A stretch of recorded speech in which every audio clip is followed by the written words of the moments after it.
नमस्कार। आज हम एक बहुत ही गंभीर मुद्दे पर बात कर रहे हैं, ईरान और इज़राइल के बीच तनाव, जो जून 2025 के मध्य से काफ़ी तेज़ी से बढ़ा है। जी। हमारे पास जो जानकारी है, उसमें हाल की मिलिट्री कार्रवाइयों हैं, अमेरिका की भूमिका पर पूर्व राष्ट्रपति ट्रंप का एक एक तरह से चौंकाने वाला दावा भी है। हाँ, वो दावा तो काफ़ी काफ़ी अहम है। और भारत में इस पर क्या सोचा जा रहा है, खासकर सोनिया गांधी के हालिया विचारों के संदर्भ में। तो चलिए समझने की कोशिश करते हैं कि आखिर ये हो क्या रहा है, इसका असर क्या है। बिल्कुल। और ये मामला अब सिर्फ ईरान-इज़राइल का नहीं लग रहा। स्थिति ज़्यादा गंभीर इसलिए भी है, क्योंकि अमेरिका के सीधे शामिल होने के संकेत मिल रहे हैं। जैसे आपने कहा, ट्रंप के बयान से। अगर ये सच है, तो इसका असर पूरे पश्चिम एशिया और शायद दुनिया भर में हो सकता है। कुछ अनकन्फर्म्ड रिपोर्ट्स भी हैं कि अमेरिका ने ईरान के फोर्डो, नतांज और इस्फहान जैसे अहम परमाणु ठिकानों पर हवाई हमले किए हैं। अच्छा, पर पेंटागन ने कंफर्म नहीं किया है ना? नहीं, पेंटागन ने अभी तक कुछ नहीं कहा है। चुप्पी है उधर से। तो अगर हम टाइमलाइन देखें, तो 13 जून को इजराइल ने ऑपरेशन राइजिंग लायन शुरू किया। खबरें हैं कि ईरान के 100 से ज्यादा परमाणु और सैन्य ठिकानों को निशाना बनाया गया। हाँ, 100 से ज्यादा। और ईरान में नुकसान भी काफी बताया जा रहा है। रिपोर्ट्स हैं कि कई परमाणु वैज्ञानिक और आईआरजीसी कमांडर्स, मतलब ईरान के जो रेवोल्यूशनरी गार्ड कॉर्प्स हैं, उनके कमांडर मारे गए हैं। ओह! वहाँ काफी अफरा तफरी का माहौल था। तेहरान से लोग निकलने लगे थे। इंटरनेट वगैरह भी बंद कर दिया गया था। और फिर ईरान का जवाब आया। हाँ, ईरान ने भी पलटवार किया।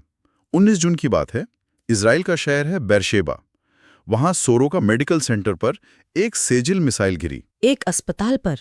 ये तो सिविलियन टारगेट हुआ। बिल्कुल, नागरिक अस्पताल। और इसमें करीब 50 लोग घायल हुए। इसके बाद भी ईरान ने सैकड़ों मिसाइलें और ड्रोन दागे हैं। सैकड़ों? हाँ, इजराइल का दावा है कि उनका air defence system, iron dome वगैरह, उसने ज्यादातर को रोक दिया। लेकिन फिर भी उनके यहाँ भी जानी गई हैं। कम से कम 24 लोगों की मौत की खबर है और कई घायल भी हैं। लेकिन ये जो दावा है कि ज्यादातर मिसाइलों को रोक दिया गया, ये क्या बताता है? ईरान की क्षमता कम है या इजरायली डिफेंस बहुत मजबूत है? देखिए, दोनों बातें हो सकती हैं। इजरायली एयर डिफेंस वाकई में बहुत एडवांस्ड माना जाता है, इसमें कोई शक नहीं। लेकिन ईरान का इतनी बड़ी संख्या में इतने सारे मिसाइल और ड्रोन एक साथ दागना, ये उनकी बढ़ती हुई क्षमता को भी दिखाता है ना। और कुछ हमले तो कामयाब हुए, जैसे वो बेरशेबा अस्पताल वाला हमला। और इसी सब के बीच वो अमेरिका वाली बात, पूर्व राष्ट्रपति ट्रंप का दावा कि अमेरिका ने B-2 बॉम्बर और बंकर बस्टर बम इस्तेमाल किए हैं। हाँ, ये बहुत बड़ी बात है। ये बंकर बस्टर बम तो मतलब जमीन के अंदर बने ठिकानों के लिए होते हैं। बिल्कुल, बहुत गहरे बने बंकरों को तबाह करने के लिए। और ट्रंप ने इसे बहुत सफल हमला कहा है। अगर ये सच है, तो ये गेम चेंजर हो सकता है। ये स्थिति को कितना बदल देता है? अगर ये दावा सच है, तो ये स्थिति को बहुत ज्यादा बदल देता है। मतलब अमेरिका सीधे तौर पर इस लड़ाई में शामिल हो गया। हाँ। ईरान ने तो चेतावनी दी है कि अमेरिकी कार्रवाई का नतीजा सबके लिए खतरनाक होगा। और याद कीजिए, रूस ने भी पहले कहा था कि ईरान के परमाणु ठिकानों पर हमला ना किया जाए। सही। तो इससे पूरे क्षेत्र में, मतलब रीजन में, युद्ध फैलने का खतरा बहुत बढ़ गया है। खाड़ी देश कोशिश कर रहे हैं टेंशन कम करने की। तेल की कीमतें देखिए, वो बढ़ गई हैं, जिसका असर पूरी दुनिया पर पड़ रहा है। और वो अस्पताल पर हमले वाली बात, अंतर्राष्ट्रीय कानून क्या कहता है? हाँ, ये एक अहम सवाल है। अस्पतालों जैसे नागरिक ठिकानों पर हमला करना जिनीवा कन्वेंशन और दूसरे अंतर्राष्ट्रीय कानूनों के तहत युद्ध अपराध माना जा सकता है। ये कानून तय करते हैं कि लड़ाई में भी नागरिकों की सुरक्षा जरूरी है। अब आते हैं भारत पर। इस सारे घटनाक्रम पर भारत में क्या प्रतिक्रिया है? कांग्रेस की पूर्व अध्यक्ष सोनिया गांधी ने एक लेख लिखा है जिसमें उन्होंने सरकार की चुप्पी पर सवाल उठाए हैं। हाँ, उनका लेख आया है। उन्होंने इजरायल के हमले को अवैध कहा है और ईरान की संप्रभुता का उल्लंघन बताया है। उनका कहना है कि भारत का चुप रहना वो हमारी पारंपरिक विदेश नीति और नैतिक मूल्यों से हटना है। पारंपरिक नीति मतलब जैसे भारत हमेशा से फिलिस्तीन इजरायल मुद्दे पर दो राष्ट्र समाधान का समर्थन करता रहा है। उनका जोर इसी बात पर है कि भारत को अपनी उस स्थिति पर कायम रहना चाहिए। उन्होंने गाजा में जो हजारों फिलिस्तीनी मारे गए हैं और अब ईरान में जो नागरिक हताहत हुए हैं, उस पर भी चिंता जताई है। तो भारत के लिए ये एक कूटनीतिक चुनौती है। बिल्कुल, बहुत बड़ी चुनौती है।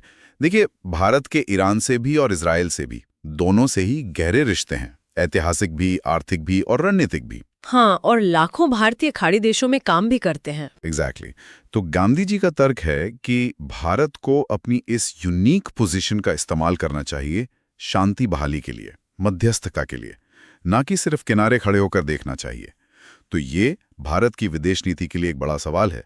अपने हितों, अपने मूल्यों और वैश्विक जिम्मेदारियों के बीच संतुलन कैसे साधा जाए। तो कुल मिलाकर देखें तो स्थिति ये है कि ईरान और इजराइल में सीधा टकराव चल रहा है, अमेरिका की भूमिका पर सवाल और दावे हैं, और भारत के अंदर भी इस पर बहस तेज हो रही है कि उसे क्या करना चाहिए। दाव पर बहुत कुछ लगा है, क्षेत्रीय स्थिरता, मानवीय संकट और वैश्विक अर्थव्यवस्था। निश्चित रूप से। और ये हमें सोचने पर मजबूर करता है कि ऐसे इतने जटिल और विस्फोटक हालात में भारत जैसे देशों के लिए सही रास्ता क्या है।